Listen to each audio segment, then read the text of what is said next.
So after completing the basic meaning of planning and all, now we are discussing about the next topic, that is type of economies. Now this topic is not going to trouble you a lot because you know a lot about these things that you have discussed into class 11th. Very first is capitalist economy, इसे हम free economy या market economy भी कहते हैं. Now as you remember, these economies, in this economy, private individuals have the decision making power and they owned the factors of production. All the decisions, what, how and for whom to produce, are taken by private individuals, and if they are taking the decision, definitely they will take the decision as per profit maximization purpose. तो ये आपका free economy या market economy वाला जो concept होता है, यही capitalist economy है. कॉमन फीचर्स की बात करें तो private ownership of means of production, means production के जितने भी एस्पेक्ट्स होते हैं उनके ऊपर प्राइवेट ओनरशिप होती है and they are free to accumulate more and more productive resources. Main aim profit maximization. अब यहाँ पर गवर्नमेंट का रोल रहता है to maintain law and order. If you remember your national income chapter also, तो national income chapter में भी मैंने आपको वहाँ पर भी समझाया था कि जो आपकी टू सेक्टर इकनॉमीज़ होती है जहाँ पर प्रोड्यूसर और कंज्यूमर्स होते हैं, तो वहाँ गवर्नमेंट प्रेजेंट तो होती है बट गवर्नमेंट केवल लॉ एंड ऑर्डर को संभालती है. तो ये आपके उसी इकनॉमी का एग्जाम्पल है. कैपिटलिस्ट इकनॉमी बोले, फ्री इकनॉमी बोले या मार्केट इकनॉमी बोले, और ये सब आपने क्लास 11th में भी डिस्कस किया था. Okay, now quickly if we talk about merits, क्योंकि प्राइवेट सेक्टर अपने प्रॉफिट मैक्सिमाइजेशन के लिए वर्क कर रहा है, दैट मीन्स उसका सेल्फ इंटरेस्ट है, and due to self interest they will work hard and profit maximisation and quick GDP growth will be visible. But the demerit is social justice will not be visible. So if you remember in class 11th also, we discussed in capitalist economy or free economy, profit maximization achieve हो जाएगा but social justice achievable नहीं होगा. तो you have to take care that in this economy you will only get profit maximization, more income, more output, more GDP, but social justice won't be visible here. The very next economy is opposite of it. Capitalist economy के opposite है socialist economy. Remember, if you have remember, centrally planned economy आपको बताई थी. तो in this economy there is social or public or collective ownership of the means of production. Means यहाँ पर private ownership नहीं होती है, गवर्नमेंट का पोजीशन होता है on the sources of production, public का पोजीशन होता है on the sources of production.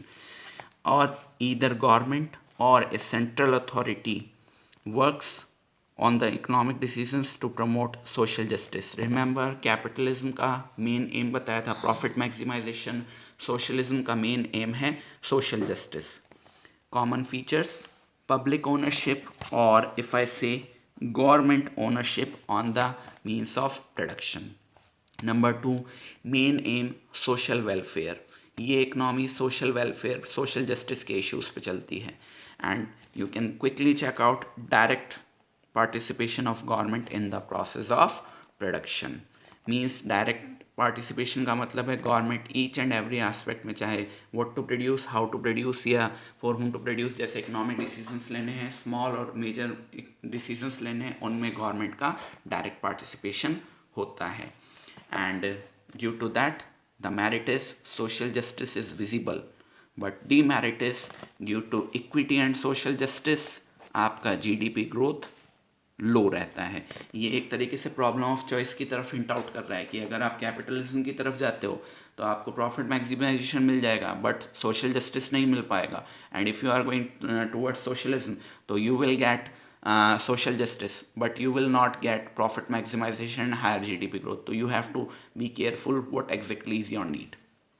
Now the last is mixed economy, and if you remember, India has adopted mixed economy pattern after the freedom. Means both private and public ownership are visible in India. Also you can see private owners are there, private individuals are working, as well as you are also watching government individuals are also working, departmental undertakings, statutory corporations and government companies के बारे में आपने पिछले class 11th में पढ़ा हुआ है। तो इंडिया में मिक्स्ड इकोनॉमी पैटर्न चल रहा है, प्राइवेट ओनरशिप भी है और पब्लिक ओनरशिप भी है।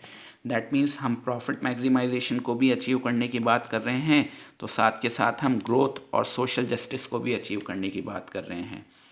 सो in features we have both government and private entrepreneurs owns the means of production, private entrepreneurs work for profit maximization, and government works for social justice, and finally both sectors plays important role। हाँ, ये ज़रूर हो सकता है कि up downs हो सकते हैं, बट दोनों ही सेक्टर्स का important रोल माना जाता है in mixed economy।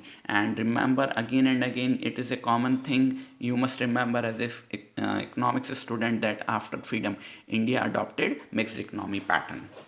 now if we talk about feature, as both of the sectors are working, तो हमें दोनों के सक्सेस मिलेगी, दोनों की क्वालिटीज़ मिलेगी। That means profit maximisation will be visible as well as social justice will be visible. And demerit में अगर हम बात करें तो थोड़ा बहुत, जैसा कि हम गवर्नमेंट सेक्टर के बारे में जान रहे हैं, we are not criticising that, but somehow government sector में due to job security and due to lack of accountability there are problems of corruption, there are problems of inefficiency and all, तो you must take care about them। एक छोटा सा point और मैं बता दूं कि आज की तारीख में ज़्यादातर economies, not only India but most of the economies today are working on mixed economy pattern. आपको कुछ ही ऐसी इकनॉमीज मिलेगी जहाँ पर प्योर कैपिटलिज्म चल रहा होगा या प्योर सोशलिज्म चल रहा होगा, क्योंकि आज की तारीख में ज़्यादातर economies, most of the economies are working on mixed economy pattern. Okay, after discussion of the economies, now we are having a quick chat over long period goals and short period goals of the planning। तो एक बात मैं आपको बता दूं, आपने business studies में planning chapter पढ़ा है, तो आपको सीधी सी बात पता है, प्लानिंग में सबसे पहला काम ही होता है एम या गोल को डिसाइड करना। तो इकोनॉमिक प्लानिंग में हमें दो टाइप के गोल्स डिस्कस हुए हैं, एक है लॉन्ग पीरियड गोल्स, एक है short period goals. Long period goals वो हैं जो सभी 5 ईयर प्लान्स के लिए वर्क करेंगे। एक बात मैं आपको बता दूं कि इंडिया में इकोनॉमिक प्लानिंग का जो कंसेप्ट रखा गया था, उसमें 5 ईयर्स के प्लान बनाए गए थे, स्टार्टिंग फ्रॉम 1951। हमारा फर्स्ट प्लान स्टार्ट हुआ था 1951 में और एंड हुआ था 1961 एंड सो ऑन, ऐसे साइकिल चलता रहा। और लास्ट अभी हमारे यहाँ 12th प्लान जो फिनिश हुआ है अंडर प्लानिंग कमीशन 2012 से 2017, 5 ईयर्स का प्लान था। 2015 में नीति आयोग आ गया है और उसने थोड़ा सा प्लानिंग में डिस्कशन में चेंज किया है, तो वो मैं आपको चैप्टर के लेटर पार्ट में बताता चलूँगा।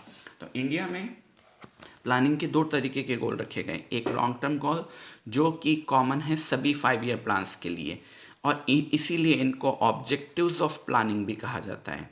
और दूसरे हैं short period goals that are plan specific and they are called objectives of plan.